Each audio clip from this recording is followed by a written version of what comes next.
guys, how are you doing? Welcome back. Hope you're all having a great day and I hope you're all well. So it's not so much of an unboxing, more of an unwrapping. So we've got the subframe back from Powder Coat. So let me get it unwrapped quickly and we'll have a quick look at it.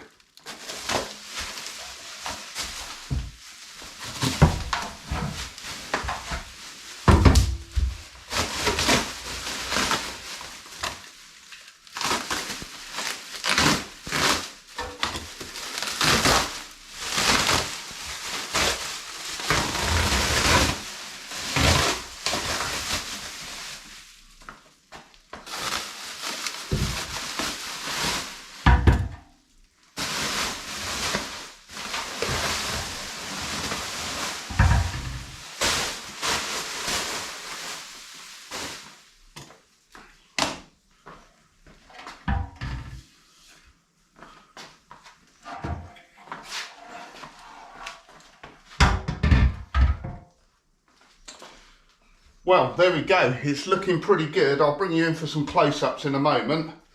But obviously that went away and it was sandblasted and then powder coated. It's in gloss black. And obviously if you'd have seen the previous video, we straightened out this bar at the back, but everything else on it was fine. There were no broken bolts or bad threads or anything like that in it. The place where I take it's a place called Auto Blast. They are in, where are they? Well, you probably won't know the area anyway, but they're near Old Barn Nurseries on the A24. Only a small place, but they're very good. They turned this round in 2 weeks for me, which I was pretty pleased about. And it cost 90 quid to have it sandblasted and powder coated, which I think is quite a good price considering. So if you were going to do it yourself and paint it, you'd need, well, there's a lot of work cleaning it up first and getting it prepped for paint, but you know, even a bare minimum you'd need 2 cans of Hammerite Smooth-Right, maybe 3. Two will probably do it actually, but Hammerite Smooth-Right's I think about 13 quid a can now. So by the time you've added some sort of materials on top of that, you're probably into 30-35 quid just to sort of paint it. If you do it in something like Pt.54 or something like that, which is very hard wearing, that's quite expensive as well. I think a pot of Pt.54 is like 40 odd quid. So I actually think it's great value. Someone did mention in the comments about why don't you have it galvanised. Something I've never thought about, to be honest. I guess, yeah, you could probably have it galvanised.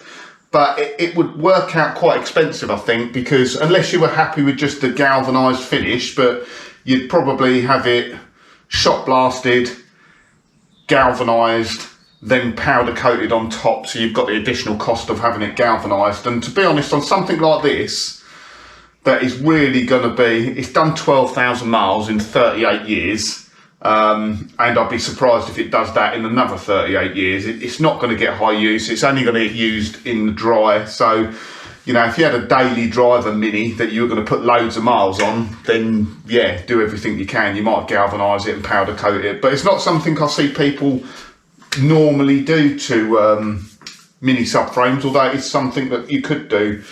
So anyway, this is ready to go back in, but the car's not quite ready yet. I need to paint the rear valance, and then I was thinking once I've painted the rear valance I can get this subframe in, but I can't really because I then need to do inside the boot, because if I bolt the subframe up and then do inside the boot, obviously the bolts that go down through the floor, the battery cables and everything like that's going to get in the way. So there'll be a bit of a delay because I need to do the boot floor before this can go in, but today I think we'll get the valance done and then this subframe's ready to go back in. So let me just bring you in for a closer look.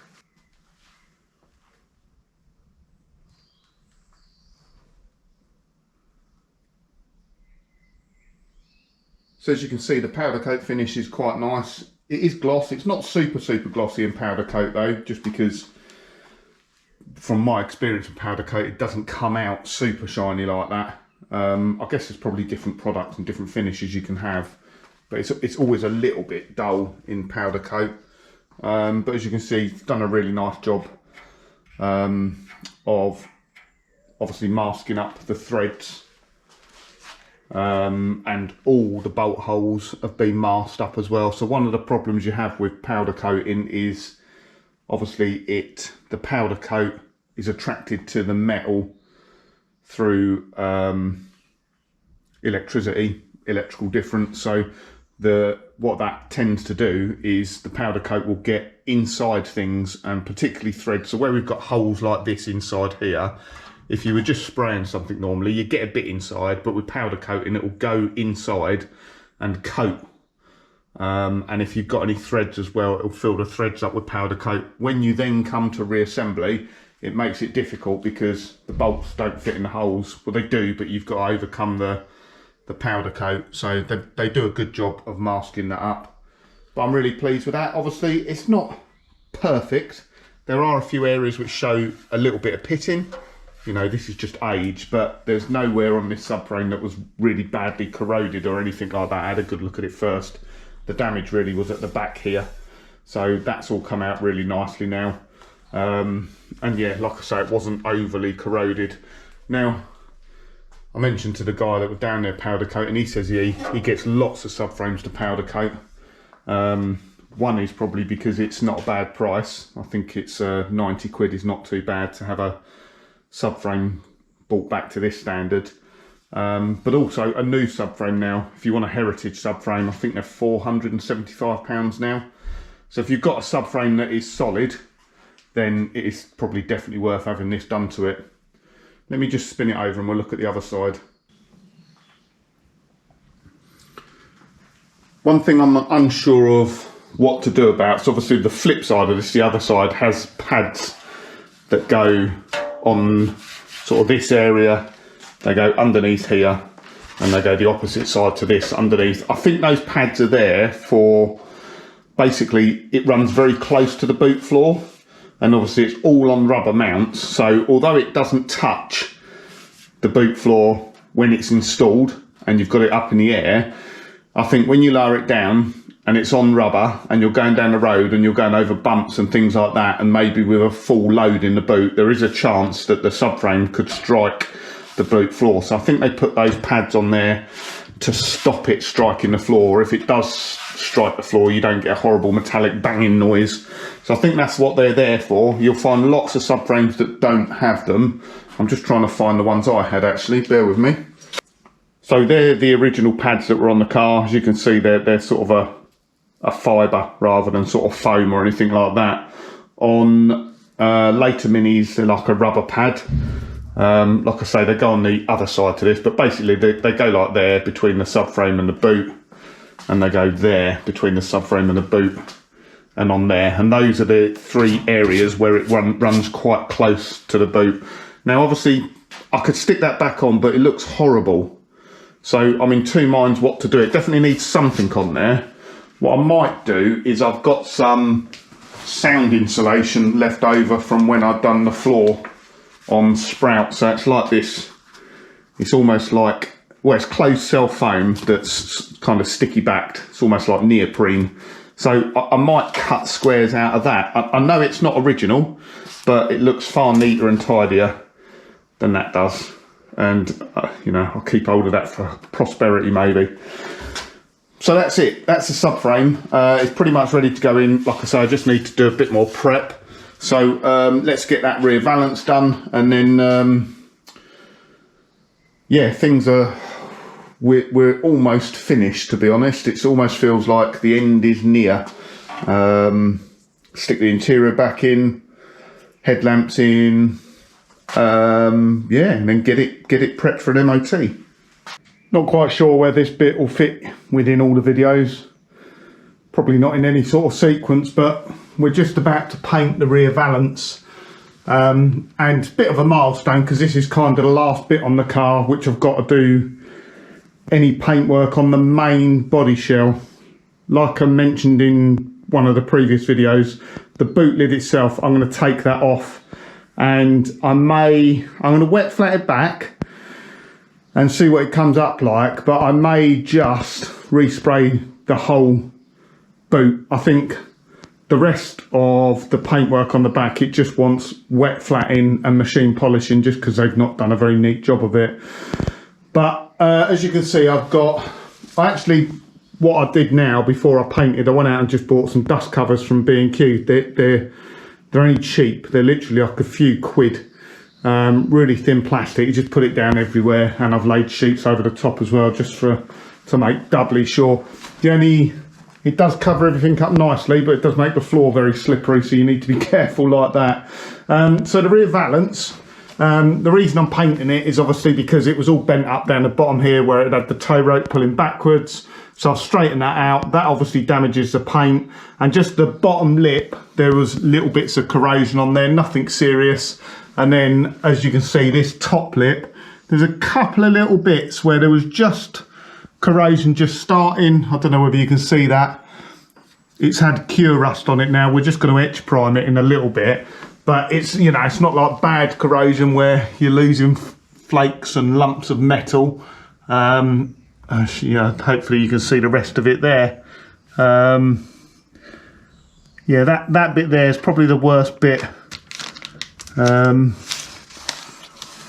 the rest of it, it is a prone rust trap on a Mini because you have 3 layers of metal joined together. So you have the rear valance, that's this first layer that you can see there, hopefully. You then have the middle layer, which is the inner boot floor. And then you have the top layer, which is basically the rear end of the car around the boot panel. So yeah, you have all 3 panels sandwiched together there. So it's a real prime spot for corroding. And I think Dave Jaguar done a little tip for this. I can't remember what he does. I think he welds them up. Welds all 3 together or something like that. But like I say, I've not got too much to worry about rust-wise. But I am just going to repaint it.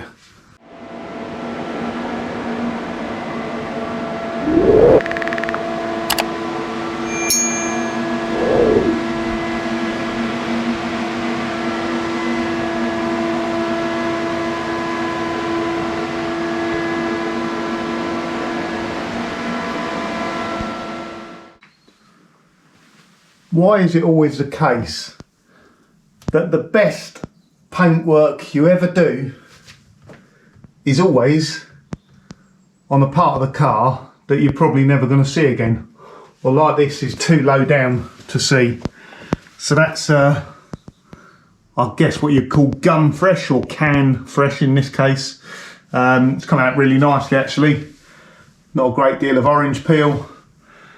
No crud or anything like that in the paint, and yeah, it just complements the bottom of the car now. So that is, for me, it's quite nice because I can get this workshop. Well, I'm not going to be making much more of a mess. The boot lid will come off to be sorted out, and then I'm just waiting on the subframe now, which I asked them to do quickly 2 weeks ago.